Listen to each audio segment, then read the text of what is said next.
Bienvenue sur notre chaîne. Aujourd'hui, nous allons explorer la vie fascinante de Béhanzin, le dernier roi indépendant du Dahomey, un héros de la résistance contre la colonisation française. De sa montée au pouvoir à sa lutte acharnée pour préserver son royaume, jusqu'à son exil et la restitution de ses trésors. Le roi Béhanzin, né Béhanzin en 1844, a régné sur le royaume ouest-africain du Dahomey de 1889 à 1894. Connu pour sa résistance féroce contre le colonialisme français, Béhanzin est devenu un symbole de la résistance africaine. Son règne marqua un tournant dans l'histoire du Dahomey, conduisant à l'assujettissement du royaume. Malgré sa défaite, l'héritage de Béhanzin, le lion du Dahomey, continue de résonner au Bénin, l'état successeur moderne du Dahomey.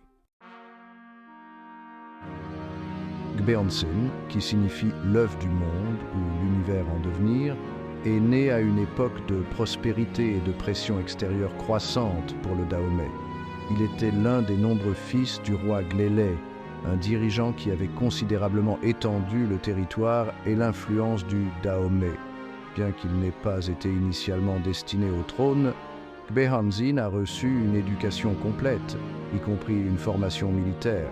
En 1875, le prince Ahokponou est désigné par son père, le roi Dada Glélé Kinikini, comme héritier du royaume sous le nom de Kondo. En 1889, le roi Glé mène des razzias contre les concessions françaises. Il attaque le Porto Novo, qui a passé une alliance avec les Français depuis. Le gouverneur Jean-Marie Bailleul est retenu à Abomey le 21 novembre 1889. Le prince Kondo décide pour son père le roi, devenu incapable. Il conteste le traité conclu le 19 avril 1878, notamment l'attribution des droits de douane de Cotonou à la France. Le prince Kondo est couronné roi Béhanzin le 6 janvier 1890, après la mort de son père le 28 décembre 1889. Au terme de près de 40 années de règne, son demi-frère Ahanamzo, héritier direct du trône, étant mort mystérieusement. Le prince Kondo gouverne en se choisissant le nom de Béhanzin. C'est un roi de 45 ans, qui baigne dans les conflits depuis son enfance. Les troupiers français le surnomment Bec en zinc. L'influence française le long de la côte ouest africaine s'était constamment accrue tout au long du XIXe siècle. La répression de la traite négrière menée par les Britanniques, en particulier par le West Africa Squadron, pousse Sodji à se tourner vers les Français. Il suit ainsi les conseils des négociants afro-brésiliens qui tirent de grands bénéfices des traites négrières et sont en lien avec des négociants français. En 1851, il signe un traité de commerce et d'amitié avec la France pour développer l'exportation d'huile de palme. Il fait planter de nouvelles palmeraies au nord de Porto Novo.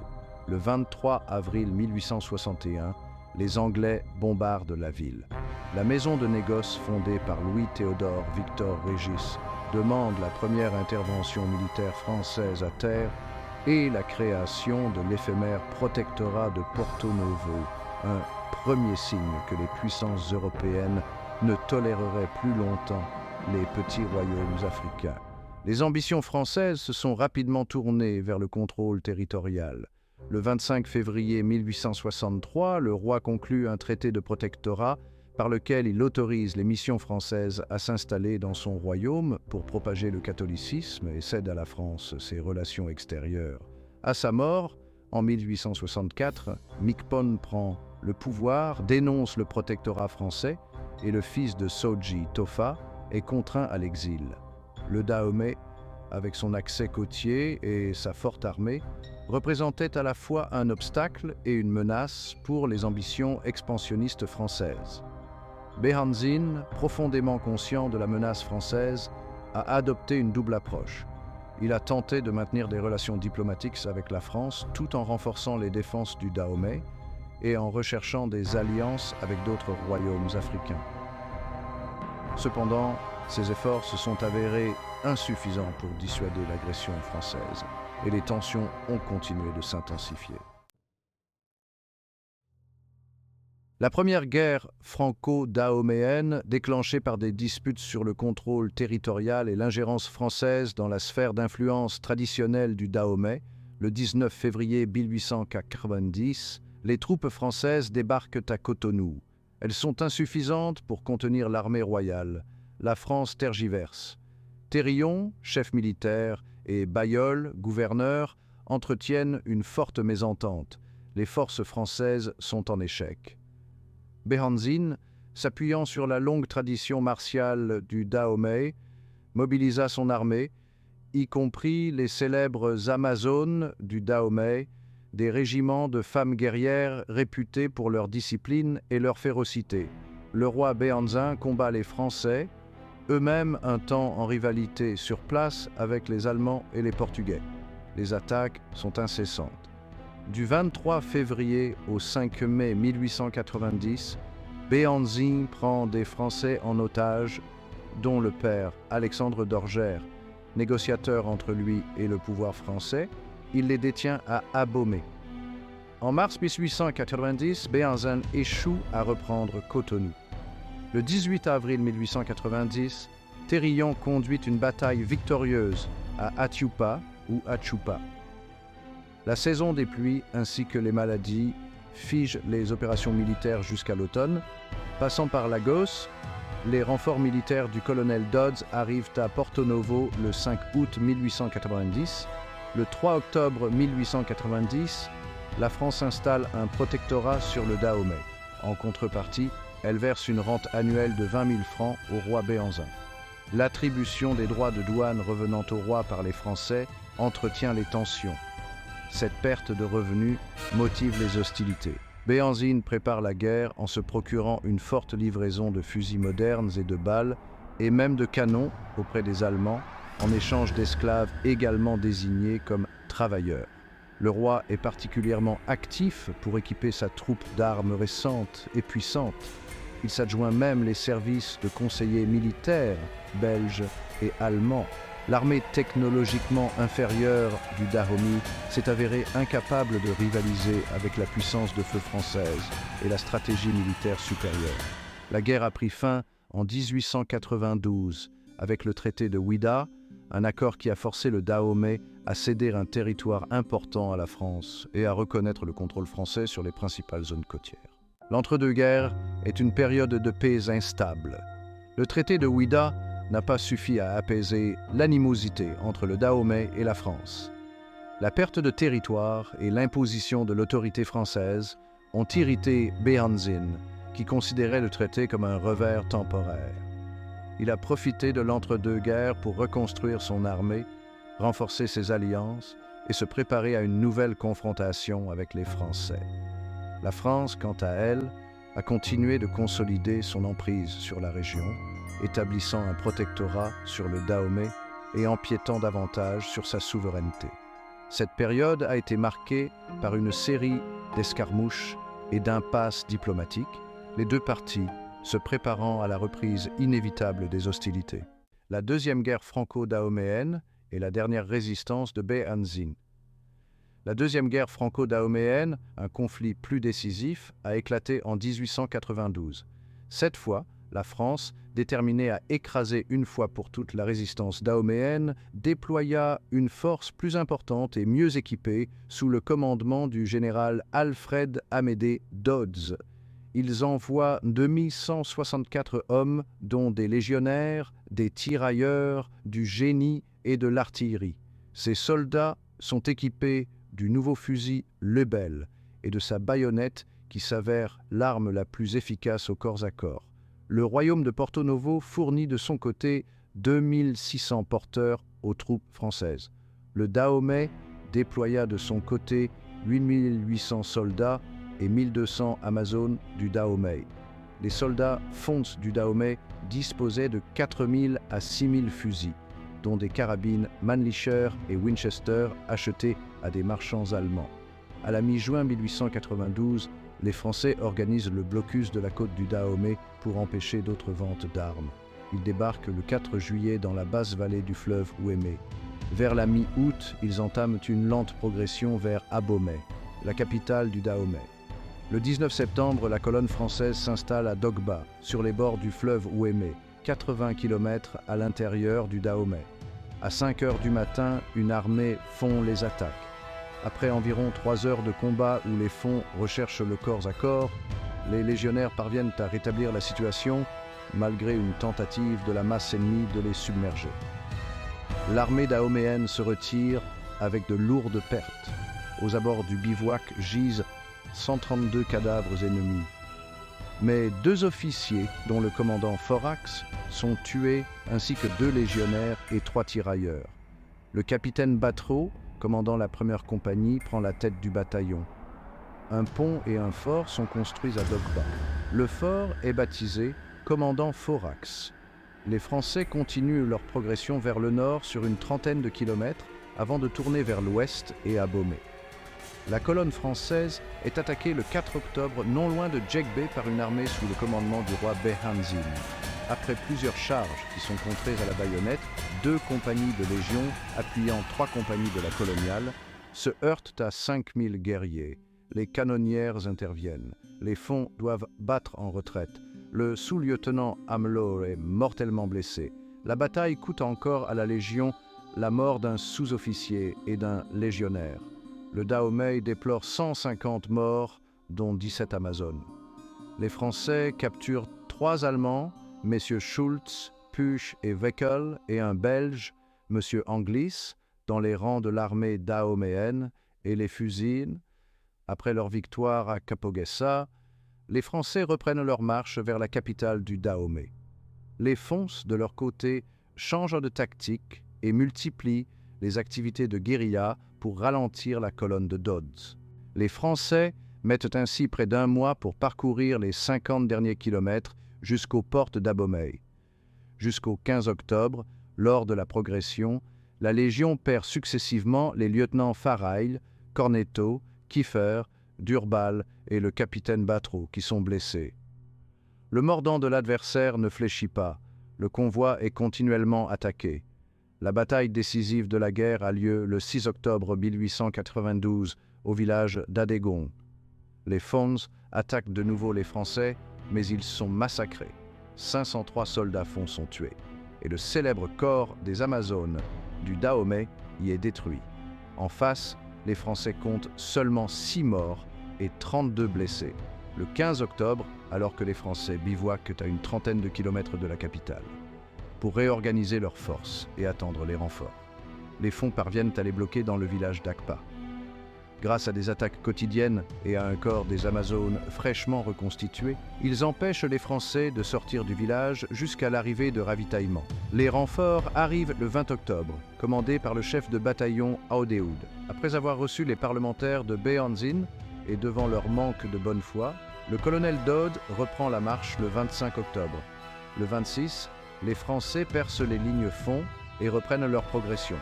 Pendant ces 2 jours, la colonne française s'empare des tranchées Fonds grâce à plusieurs charges à la baïonnette. Face aux pertes, les Fonds sont obligés de libérer des prisonniers et d'incorporer des esclaves pour reconstituer leur armée. Du 2 au 4 novembre, les armées françaises et Fonds se font face lors de plusieurs affrontements. Behanzin et environ 1500 hommes tentent une attaque directe sur le camp français le 3 novembre, mais ils sont repoussés après 4 heures de bataille. Le lendemain, les Français, plus nombreux, s'emparent du palais royal de Diokoué après une entière journée de combat et une dernière charge à la baïonnette. Le 5 novembre, le roi Behanzin envoie une mission de paix auprès des Français. La mission échoue et la colonne française, entrée dans la ville sainte de Cana le 6, se met en marche pour Abomey. Le 16, la ville est abandonnée et incendiée par les Fonds avant que la colonne Dodds n'y rentre le 17 novembre 1892. Malgré une résistance acharnée et des victoires notables, telles que la victoire dahoméenne à Dogba, les forces de Behanzin ont finalement été submergées par la puissance de feu et la tactique supérieure de l'armée française. La chute de Cana, la capitale nord du Dahomey, marqua un tournant dans la guerre, conduisant à l'effondrement final du royaume.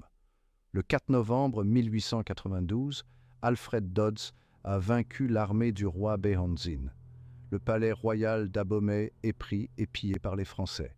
Face à une défaite imminente, Béhanzin, refusant de se rendre aux Français, s'enfuit dans l'intérieur du Dahomey. Réfugié à Hatshepsut, le roi déchu Béhanzin organise un astucieux système d'espionnage et de détection des mouvements français qui lui permet d'échapper sans cesse aux expéditions lancées à sa recherche. Le général Dodds lance une expédition forte de 12 compagnies, totalisant 3000 hommes. Cette expédition est lancée le 30 août 1893 pour capturer Béhanzin. Elle occupe Zagnagnado le 7 novembre, puis marche sur Pawinian et Hatshepsut pour couper la route au roi vaincu. La deuxième section de la première compagnie de Légion, commandée par le lieutenant Audry, découvre une cachette de 75 caisses et 31 barils, comptabilisant 92 000 cartouches. Ces munitions sont détruites. La chasse à l'homme dure 3 mois. Cependant, avec les principales villes du Dahomey sous contrôle français et ses ressources diminuant, la situation de Béhanzin est devenue de plus en plus intenable. Le frère de Béhanzin, le prince Guchili, est nommé roi, à la demande des Français sous le nom d'Agoli Agbo. Il dévoile aux Français la cachette de Béhanzin. Les dissensions entre les deux branches de la famille royale ont servi aux Français. En janvier 1894, Béhanzin, trahi et capturé par les forces françaises. Pour empêcher toute nouvelle résistance, les Français décident de déporter Béhanzin hors d'Afrique. Le gouverneur Ballot, né à Fort-de-France, suggère la Martinique, proposition soudaine qui emporte la décision, sans doute pour la proximité de son climat avec celui du Dahomey. Le 30 mars 1894, Béhanzin est déporté par les autorités coloniales dans l'île de la Martinique. Avec sa famille et sa suite, il réside au fort Tartanson, puis dans une résidence surveillée sur les hauteurs de Fort-de-France. Le budget attribué pour les dépenses d'installation et d'entretien courant de sa cour étant jugé excessif diminue. Béhanzin et sa famille sont transférés dans une villa, la Villa des Bosquets, située au-dessus de l'hôpital civil, à un bon kilomètre de Fort-de-France. Loin des siens et de son royaume, Béhanzin continue, sans relâche, à relancer le gouvernement français pour retourner dans son pays natal. Tous les 6 mois, il adresse une lettre au président de la République dans laquelle il réitère son vœu de revoir sa terre.